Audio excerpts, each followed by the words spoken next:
जब दो देशों के बीच में तनाव इतना घना हो जाए, इतनी ज़्यादा तकरार हो जाए कि वो सीधा जान से मारने की धमकी पर उतर जाए, तो ये बातें सिर्फ राजनीतिक दृष्टि से ही नहीं, ऐतिहासिक दृष्टि से भी देखी जाती है।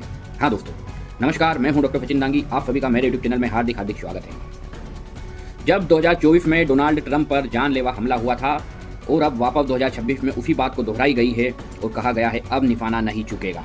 हाँ दोस्तों, ये बयान आया है ईरान की सरकारी टीवी मीडिया द्वारा।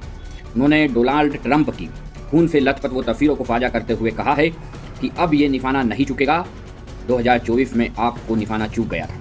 दोस्तों, कैसा लगे जब कोई देश के राष्ट्रपति को ऐसी धमकी सरकारी अखबारों मीडिया द्वारा मिले। बात कर रहे हैं ईरान में जो अभी विद्रोह चल रहा है और ट्रंप उस विद्रोह में विद्रोहियों का समर्थन करते हुए नजर आ रहे हैं। बात इतनी ही नहीं, बात तब आगे बढ़ गई जब ट्रंप ने उनके आंतरिक मामलों में हस्तक्षेप कर दिया और हस्तक्षेप ईरान को बिल्कुल भी बर्दाश्त नहीं हुआ और ईरान ने अपनी सरकारी टेलीविज़न और टीवी के माध्यम से डोनाल्ड ट्रंप को पीछे हटने पर मजबूर कर दिया और इसमें राजनीतिक हलचल भी तेज हो गई है। दोस्तों, जब किसी राष्ट्रपति को, इतना शक्तिशाली राष्ट्रपति जिससे पूरी दुनिया कांपती हो, उस राष्ट्रपति को जब ईरान धमकी दे दे तो कैसा लगेगा। आइए इस खबर को हम आसान भाषाओं में समझते हैं। यह रणनीति, इतिहास और राजनीति की गुत्थी है। ईरानी सरकारी टीवी ने डोनाल्ड ट्रंप को सीधी हत्या की धमकी दी है और कहा है कि 2024 में सिर्फ एक भूल हो गई थी, उस पर प्राणघातक हमला हुआ था, निशाना चूक गया था, लेकिन अब इस बार नहीं चुकेगा। ईरान में प्रदर्शन पिछले कई हफ्तों से सरकार के खिलाफ चल रहा है। सैकड़ों लोगों की मृत्यु हो गई है। मृत्यु का आंकड़ा अभी स्पष्ट नहीं हुआ है। ट्रंप ने बार बार बोला है कि अमेरिका ईरान पर कार्रवाई का जवाब दे सकता है। ट्रंप ने बार बार कहा है अमेरिका ईरान की इस कार्रवाई का जवाब दे सकता है। ऐसे में ईरानी सरकारी चैनलों पर संदेश दिखाया गया और कहा गया क्या यह प्रतिशोध है, क्या विश्लेषक इसे ऐसा मानते हैं।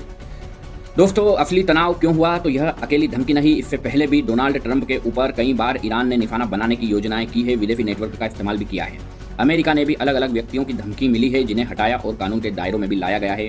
पर क्या सरकारी स्तर पर इसे खुली धमकी पूरी दुनिया को चिंता में डाल देती है।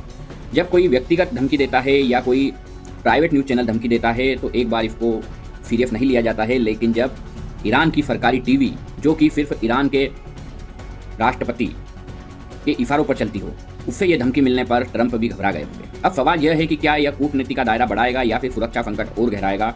दुनिया के दो बड़े देशों के बीच में तनाव अस्थिर है, उसी धमकी को तनाव का आयाम है। दोस्तों, इतिहास हमेशा सिखाता है कि जब दो देश में आपस में धमकियाँ मिलने लगे, शब्दों की जगह जब धमकियों में बात हो, तो इस पर दुनिया को सोचने की ज़रूरत होती है, क्योंकि लड़ाई कहाँ खत्म होती है ये सोचना जरूरी है और कहाँ विनाश शुरू हुआ।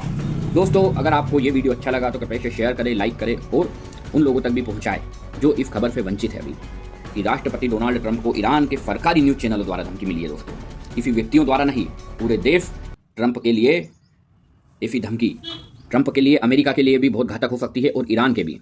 दोनों ही परमाणु संपन्न देश है। दोस्तों, अब इसमें क्या कुछ होता है, हमसे जुड़े रहे, हम आपको नई अपडेट के साथ फिर आते हैं। जब तक के लिए बाय बाय।